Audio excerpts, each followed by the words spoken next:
মুর্শিদাবাদের পরিস্থিতির দিকে একটু নজর রাখি। ছন্দে ফিরতে শুরু করেছে মুর্শিদাবাদ। অশান্তি বিধ্বস্ত সুতি, শামশেরগঞ্জ, ধুলিয়ান এলাকায় নতুন করে আর অশান্তির কোনো খবর আসেনি। বিভিন্ন এলাকায় দোকানপাট খুলতে শুরু করেছে। এলাকায় রুট মার্চ করছে সিআরপিএফ, বিএসএফ, পুলিশ। রবিবার থেকে নতুন করে আর কোনো অশান্তি ছড়ায়নি এই এলাকাগুলিতে।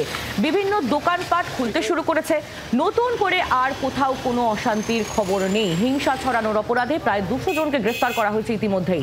সিআরপিএফ, বিএসএফ, পুলিশ যৌথভাবে টহল দিচ্ছে বিভিন্ন এলাকায়। যারা অশান্তির আবহে বাড়ি ছেড়ে পালিয়ে যেতে বাধ্য হয়েছিলেন তাদের ঘরে ফেরানোর জন্য উদ্যোগী হয়েছে প্রশাসন। জেলার বিস্তীর্ণ অংশে এখনো ইন্টারনেট পরিষেবা স্বাভাবিক হয়নি। আর এই নিয়ে বিজেপির রাজ্য সভাপতি সুকান্ত মজুমদার তিনি কি বলেছেন শোনাবো আপনাদের। আমার তো মনে হয় এর পেছনে বৃহৎ কোনো পরিকল্পনা আছে। যেভাবে বর্ডারিং ডিস্ট্রিক্টগুলোতে একের পর এক ঘটনা ঘটছে, তার মধ্য দিয়ে বিরাট বড় কোনো একটা পরিকল্পনা চলছে এবং এর তদন্ত হওয়া উচিত। এনআইএ তদন্ত নিয়ে আদালতে গেছি আমরা চাই এনআইএ তদন্ত হোক। রাজ্যের মন্ত্রী স্নেহাশিস চক্রবর্তী তিনি কি বলছেন শুনুন। বিজেপি করছে এটা অশান্তি, বাইরে থেকে জঙ্গিদের ঢুকিয়ে মুর্শিদাবাদে এভাবে পয়সা দিয়ে ক্রিমিনাল ঢুকিয়ে বিএসএফের একাংশের সহযোগিতায় অশান্তি তৈরি করার চেষ্টা করছে। এটি চিরকাল ছিল।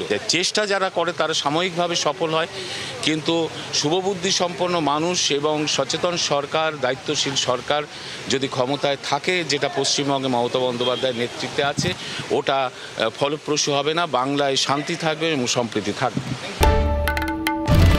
বাংলার আওয়াজ, বাঙালির আবেগ, জি 24 ঘন্টা।